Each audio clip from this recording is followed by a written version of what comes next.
Ang Pilipinas ay isa sa mayroong pinakamayaman na kultura sa buong mundo. Noong unang panahon, ang ating mga ninuno ay maraming pinaniniwalaan na bagay-bagay upang panakipbutas sa mga bagay-bagay na hindi nila kayang ipaliwanag. Isa na nga rito ang Bakunawa. Ang Bakunawa ay nabibilang sa kategoryang mga dragon. Napakaraming uri ng dragon ang matatagpuan dito sa Pilipinas. May ilan na ang katawan ay katulad ng sa ahas o mga buhaya at ang kanilang mga ulo ay katulad naman sa mga leon, tigre at mga agila o banoy. Pinaniniwalaang kumakain ng araw at buwan ang karamihan ng mga dragon noon. Inakala noon ng ating mga ninuno na ang ahas at buhaya ay kabilang sa grupo ng mga dragon. Pinapaniwalaang nagmula sa Western Visayas ang mga Bakunawa. Mayroon itong katawan at palikpik ng isang malaking pating. Ang bunganga nito ay kasing laki ng isang lawa na may mga malalaki at magagaspang na mga balbas na may kulay pulang dila. Naninirahan ito sa mga pinakamalalim na parte ng karagatan. Sa mitolohiya, may 7 buwan na nakapalibot sa mundo noon. Sa labis na pagkabighani sa mga ito, kinain ng Bakunawa ang buwan hanggang sa isa na lamang ang natira. Nagalit si Bathala kaya pinarusahan at binawalan niya ang Bakunawang kainin ang natitirang buwan. Subalit may mga panahong sinusuway nito si Bathala kaya nag-iingay ang mga tao sa pamamagitan ng pagkalampagan ng mga kagamitang metal upang matakot ang Bakunawa at muli nitong iluwa ang buwan.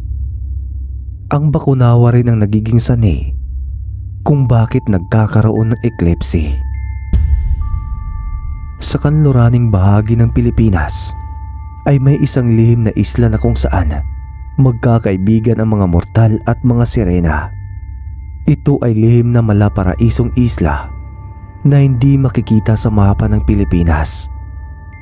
Walang nagagawin na mangingisda sa nasabing isla dahil engkantado ito at punong-puno ng hiwaga at misteryo. Sa pinakapuso ng isla ay may isang banal na bukal na tinatawag na luha ng diwata. Dahil sa kakaiba at nakakabighaning kulay ng dalisay ng tubig na sinasabing nagpapagaling at nakalulunas sa anumang karamdaman. Ngunit ang sagradong bukal ay mahirap hagilapin ng mga taong naninirahan sa nasabing isla dahil napapalibutan ito ng makakapal na hamog at ang sinumang magtatangkang tumungo roon upang sumalok ng dalisay na tubig sa lawa ay hindi na muling nakakabalik. Sinasabi ng mga matatanda na pinamamahayan ito ng mga elemento bilang tagabantay sa sagradong bukal.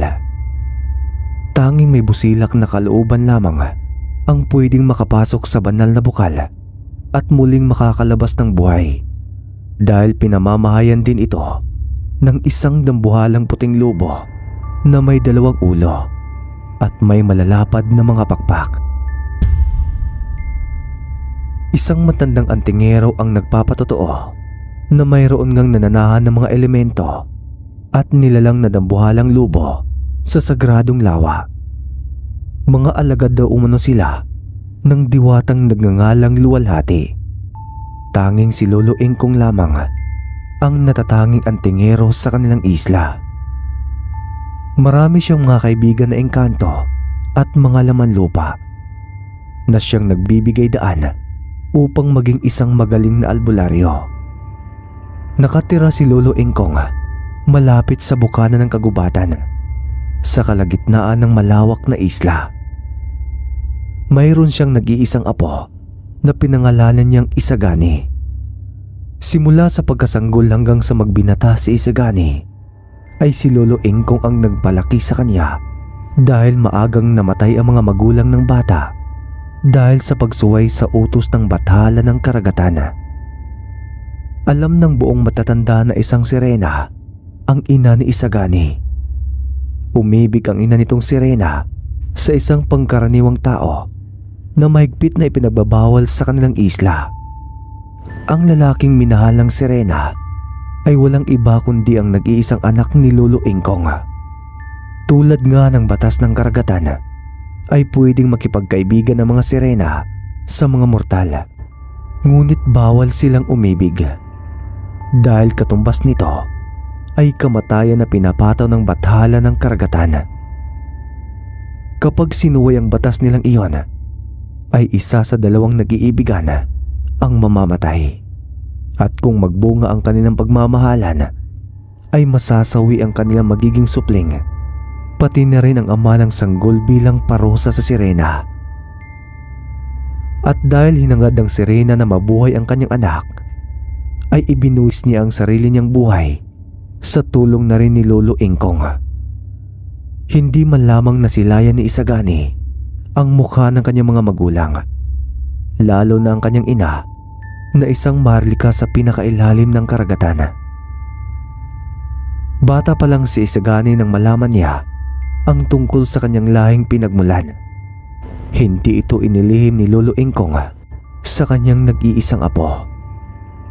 Isang araw habang tirik na tirik ang maliwanag na sinag ng araw, ay abala ang mga tao sa pagbibilad ng mga isda na isa sa pangunahin nilang kalakal na dinadala sa malalayo pang kabihasnan, ay bigla na lamang dumilim ang buong paligid sa kasagsagan ng tanghali.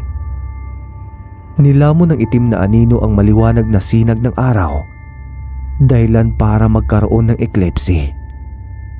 Para sa mga taga-isla, ay isa itong masamang pangitain na magdudulot ng malagim na sakuna, katulad na lamang ng mga tsunami, buhawi, at pagdapo ng malulubang sakit sa mga tao. Hindi lang sa tao ang nagkagulo sa isla, pati na rin ang mga sirena na namamahay sa pusod ng karagatan. Umaahon sila at tumungo sa tabing dagat, sapagkat tila nagkakaroon ng matinding pag-agos sa ilalim ng dagat na lumilika ng malalaking alon at parang kumukulo rin ang tubig sa malawak na sahig ng karagatan, hanggang sa isang higanting nilalang ang umahon sa karagatan at lumilipad ito sa himpapawid na nagpapaikot-ikot sa araw na nababalutan ng malaking itim na anino, hanggang sa lumitaw ang isang mahabang nilalang nakawangis na isang dambuhalang ahas na may makukulay na kaliskis at may ulo ng isang leon.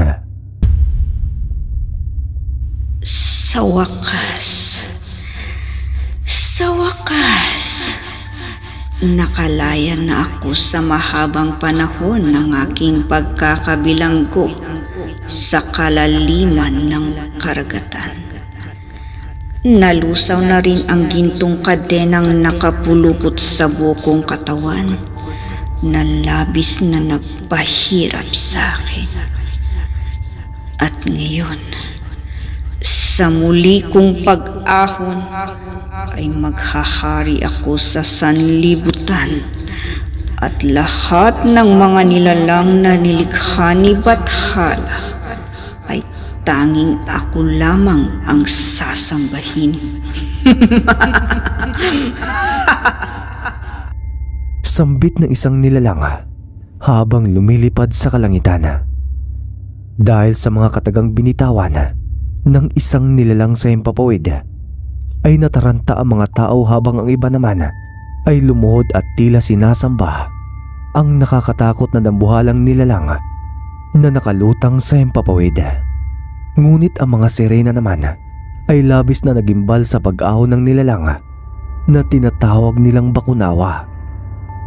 Alam nilang matagal na itong nakabilanggo sa pinakailalim ng karagatan, sa madilim na bahagi na hindi naabot ng liwanag ng araw. Lolo, anong uri ng nilalang ang lumilipad sa kalangitan? Mukhang mapanganib siyang halimaw, tanong ni Isagani kay Lolo Ingkong. Hindi naman nababakas ang takot sa mukha ng binata, dahil ilang beses na rin siyang nakakita ng mga elemento sa kagubatan. Marami ring kaibigan na sirena ang binata. Hindi na nagawang sagutin ni Lolo Ingkong ang tanong ng kanyang apo dahil nagsimula ng kumilos ang bakunawa. Sumisid ito sa dagat patungo sa tabing dagat ng kanilang isla kung saan naroon ang mga sirena. Isagani, tutungo ako sa tabing dagat para alamin ang kaganapan. Ano man ang mangyari, ay huwag kang lalabas ng kubo. Maliwanag ba? Saad ng matandang antingero sa kanyang apo. Makikita sa mukha ng matanda ang labis na pagkabahala dahil nagsisimula ng sumigaw ang mga sirena. Ngunit sadyang matigas ang ulo ni Isagani at palihim siyang sumunod sa kanyang abuelo patungo sa tabing dagat.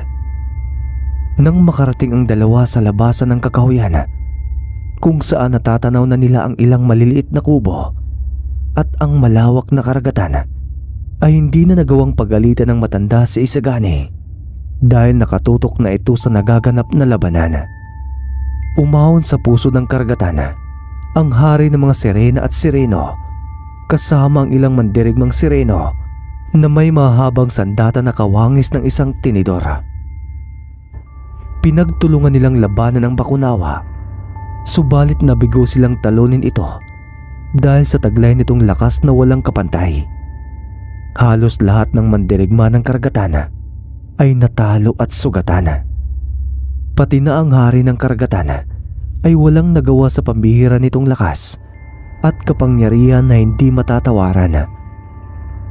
Ngunit hindi sila pinatay ng bakunawa, bagkus ginawa silang mga alipin, pati na rin ang mga naninirahan sa isla. Inutusan ng bakunawa na ikadina ang hari ng karagatan sa mismo mga disipulo ng hari at naging sunod-sunuran nga sila sa bakunawa. Dahil sa ilang metro pa ang layo ni Lolo Ingkong at Isagani sa nagaganap na labanan, ay hindi sila napansin ng bakunawa. Sutil ka talaga, apo. Halika na't bumalik na tayo sa kubo at baka makita pa tayo ng bakunawa at maging alipin niya. Masungit na wika ng antingero sa kanyang apo.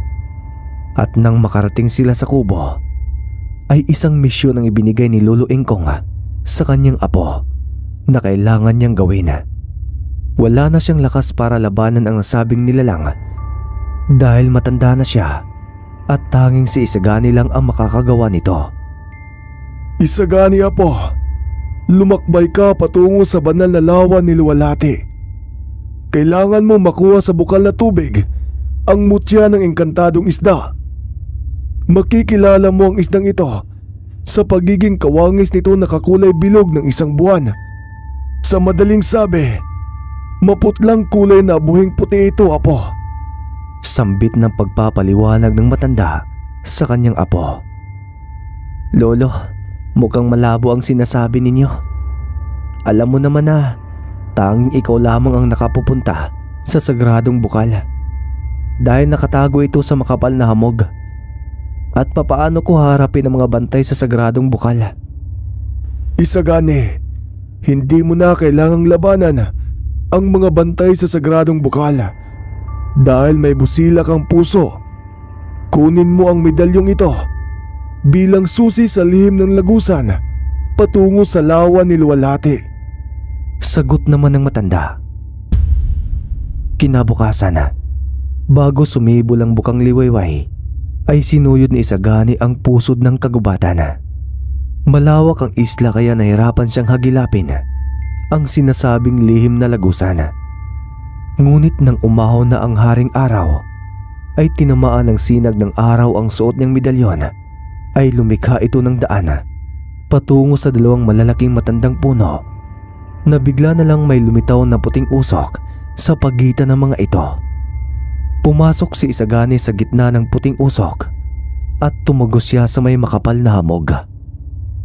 Kadiliman ang bumabalot sa paligid, ngunit naririnig niya ang ritmo ng daloy ng tubig. Hanggang sa muling lumiwanag ang medalyon at isang mahiwagang daanan ang bigla na lang lumitaw sa kanyang harapan.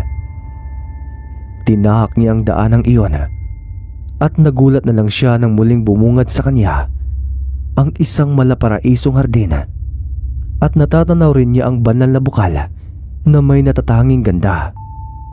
Marami rin siyang nakikitang pambihirang isda na hindi pa niya nakikita sa tanang buhay niya.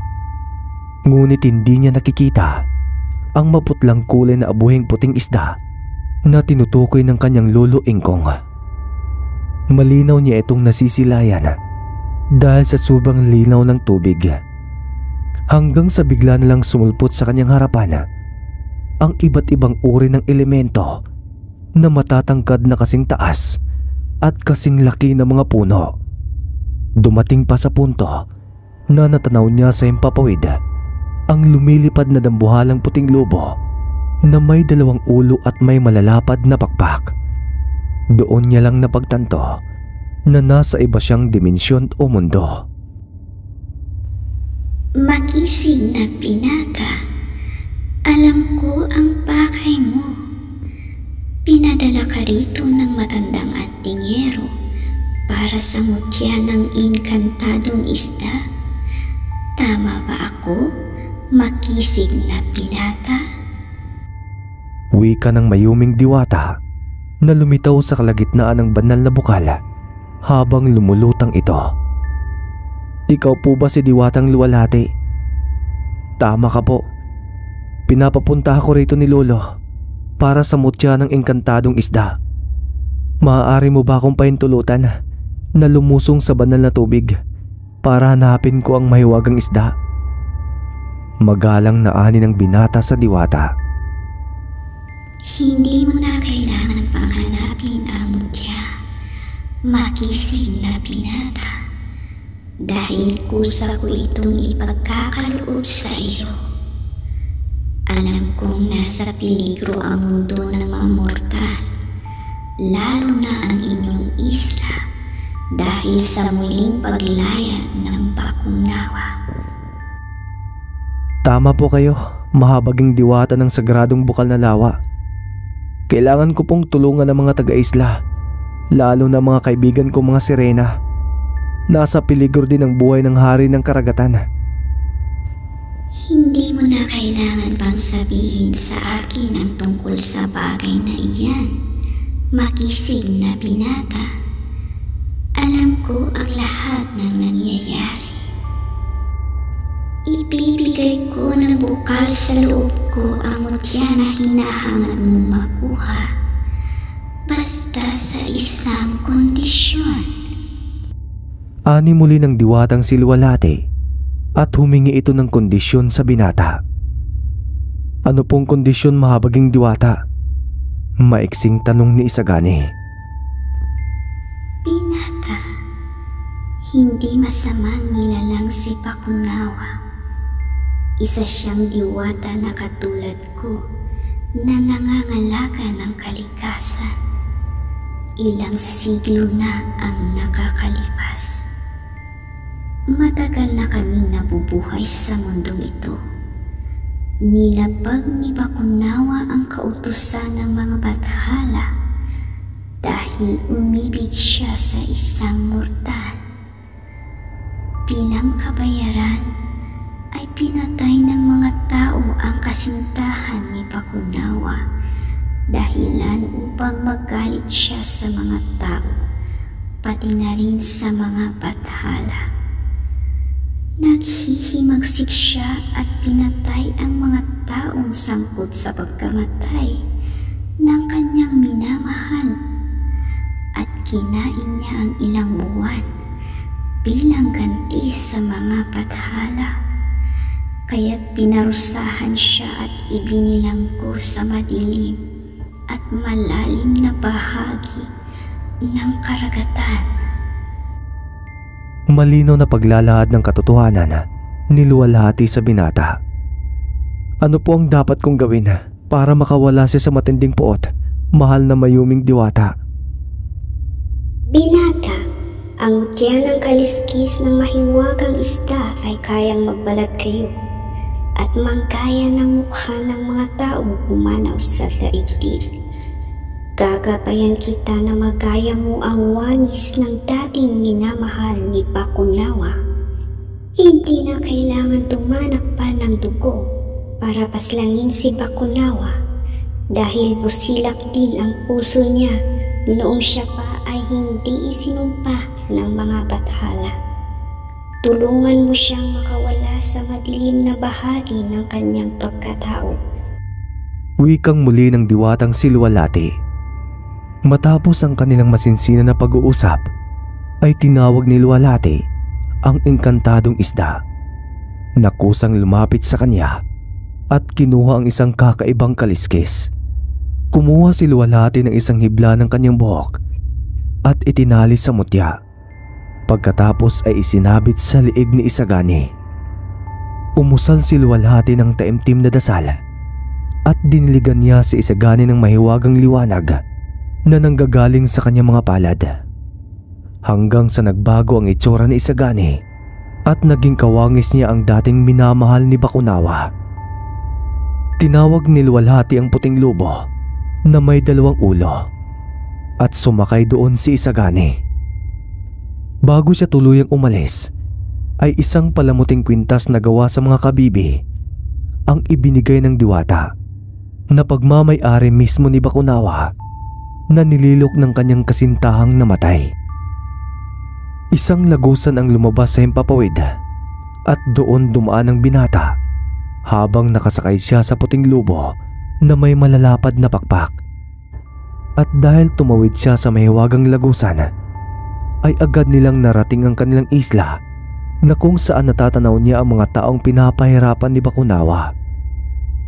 Nagulat naman ang mga tao at ang mga sirena sa biglaang pagsulpot ng isang kabalyero sakay ng isang kakaibang uri ng nilalang.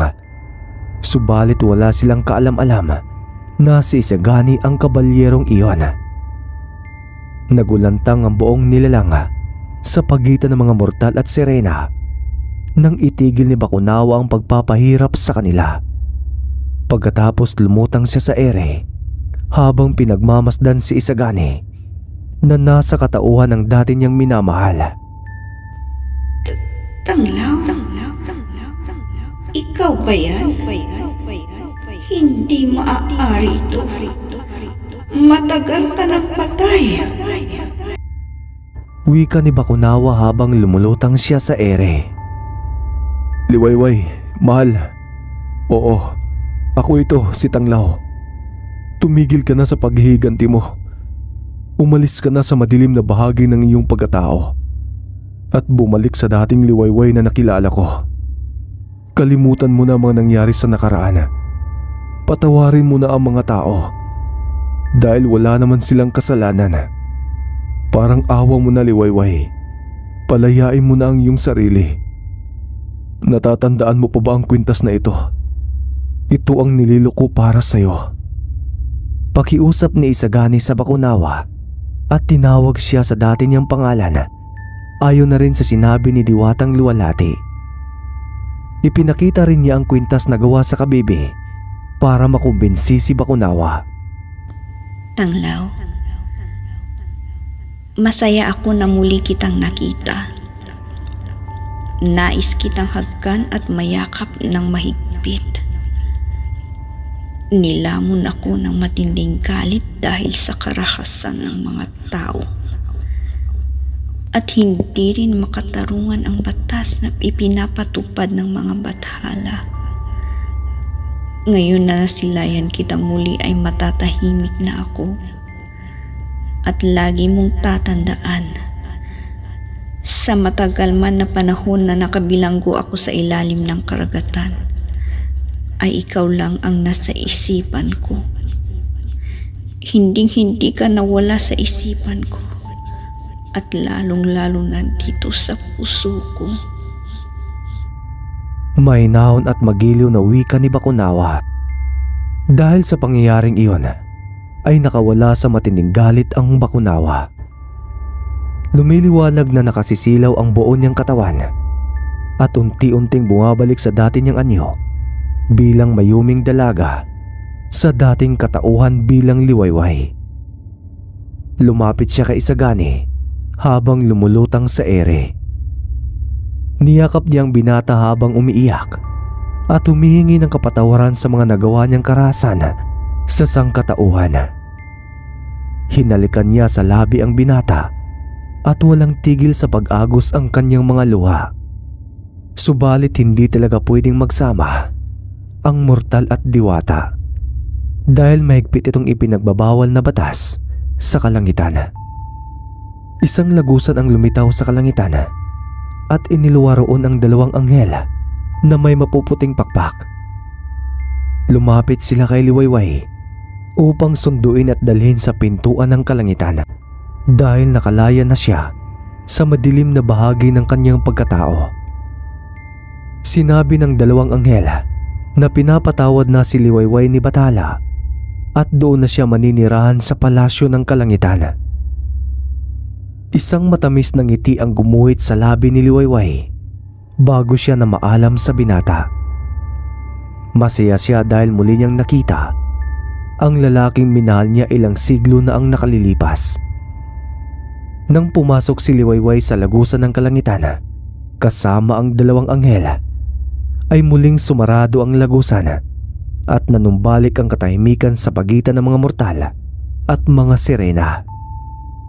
Nagpapasalamat naman ang mga tao sa paglitaw ng kabalyero sa himpapawid, lalong-lalo na ang mga sirena at ang hari ng karagatan sa pagpapalaya ng kabalyero sa madilim na katauhan ng Bakunawa. Muling bumalik si Isagani sa sagradong lawa ni Luwalhati upang sabihin na nagtagumpay siya sa kanyang misyon. Nagpapasalamat naman ang diwata at doon na rin sinabi ni Luwalhati na matalik niyang kaibigan si Liwayway. Tuluyan nang ipinagkaloob ni Luwalhati ang mutya ng mahiwagang isda kay Isagani at muling ibinalik ang kanyang dating anyo. Sinabi rin ng diwata na hindi naman pagbabalat kayo ang kapangyarihan ng mutya ng isda, kundi magpaamon ng mga tao at mga nilalang na may masiding galit at puot sa kanilang mga puso para makawala sa madilim na bahagi ng kanilang katauhan. Malaya na ring nakakapasok si Isagani sa sagradong lawa at pinapahintulutan siya ni Luwalhati na sumalok ng banal na tubig para gawing gamot na panlunas sa mga may malulubhang karamdaman. Humanga naman si Lolo Ingkong sa ipinamalas na galing ni Isagani at nagawa pa niyang makasundo ang mga elemento na nananahan sa mahiwagang sagradong lawa sa kabilang dimensyon. Kinalaunan ay naging ganap na magaling na antingero at manggagamot si Isagani. Naging libangan na lang niya ang pumalaot para makita ang mga kaibigan ng mga sirena na kalahating bahagi ng kanyang katauhan.